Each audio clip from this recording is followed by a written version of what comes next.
হ্যাঁ বন্ধুরা, একটা শর্ট ভিডিও দিচ্ছি। পরিমল দত্ত, 60 বছর বয়স। উনি এসছেন, ওনার লেফট নিতে একটা পেন হচ্ছে এবং পেনটা রেফার করছে থাইতে।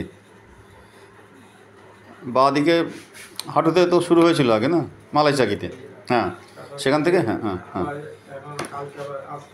হ্যাঁ আপ ডাউন করছে পেনটা। আর মাঝে মাঝে ওনার ফলস স্টেপ হয়ে যায়, মানে স্টেপটা ভুল হয়ে যায়, এদিক ওদিক হয়ে যায়, হ্যাঁ ফলস স্টেপ হয়ে যায়। তাহলে আমরা পেনটা হয়েছিল, উনি আসলে হাটে যান, মালপত্র নিয়ে কাপড় কেনা বেচা করেন।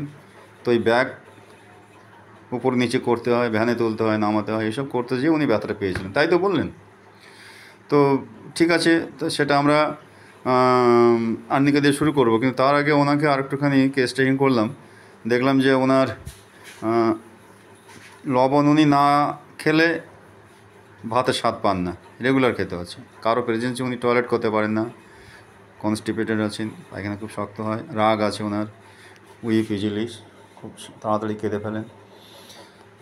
কারো প্রেজেন্সে টয়লেট করতে পারেন না বা টুল করতে পারেন না, তার কারণ হলো যখন হাটে যান, উনি বললেন যে হাটে গেলে কেউ যদি, উনি টয়লেটে থাকলে কেউ যদি ডাকাডাকি করেন, তাহলে ওনার সেই সময় ওনার বাথরুম বা পায়খানা বন্ধ হয়ে যায়। সেটা বললেন তো, মানে বাইরে থেকে ডাকলে আপনার ওটা বন্ধ হয়ে গেল, আর আপনার ওটার হবে না। তার মানে কারো প্রেজেন্সে ওনার এই পরিষ্কার হয় না।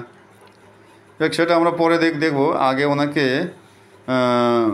আর্নিকা দিয়ে শুরু করি, তারপরে আমরা একটা মিউরি এখান থেকে পেয়ে গেলাম, সেটা আমরা যাব। থ্যাংক ইউ দাদা।